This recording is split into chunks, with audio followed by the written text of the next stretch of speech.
fixing and preventing dead arm syndrome, aka instability. Now, what is instability or dead arm syndrome?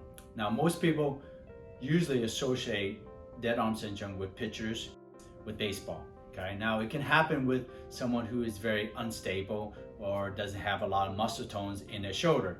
Okay, so all that is, it literally means that the tendons and the ligaments around the shoulder itself has become lax or really loose, and hence, so the shoulder itself cannot create any stress or any force trying to achieve a particular movement. In this case here, it's about throwing the ball. Now, how do we prevent this from happening? Now, some people are born with what we call instability or inherent instability in their shoulder. We used to call that someone who is double jointed, right? So doesn't mean that they have two joints in their shoulder, right? It just means that they're very unstable because their ligaments and tendons are really, really loose. So it prevents the shoulder from being really stable. So hence, when they're trying to move it or trying to put stress, it literally causes pain because the shoulder cannot handle the amount of stress that's being applied to those particular ligaments. Now, a lot of people that play sports, in this case here, particularly baseball players, they do throw a lot of baseball, which oftentimes people associate it with dead arm syndrome with throwing the ball a lot. My son plays a lot of baseball, and we oftentimes hear a lot of people say, hey, you're gonna throw your arm out, kid. You're throwing too much, you're throwing too hard. Well, it's not as simple as that, okay?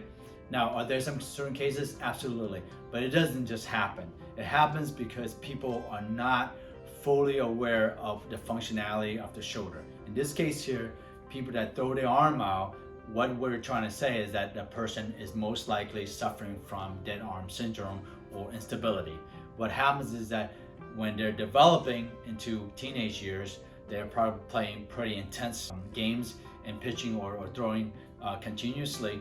And what happens is they're not training those particular muscles, particularly the primary movers of your shoulder, which are your deltoids, posterior region, which is of your shoulder, which is your posterior deltoids, but also your back muscle along with your chest muscle in front too. So it's not just the shoulder or the deltoid muscle itself that helps you to have a strong shoulder.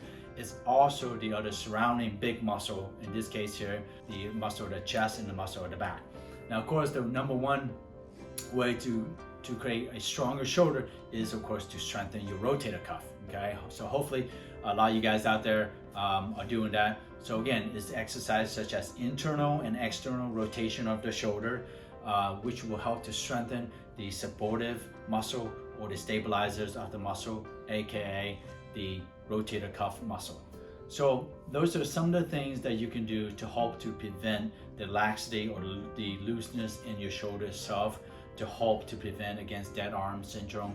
If you are a pitcher out there or just any baseball player, as long as you're throwing the ball and you want to throw hard, you better be strengthening those supportive muscles along with the primary muscles of your shoulder. Thanks for joining us, guys. If you guys have any question out there, please let us know and we'll help to address it.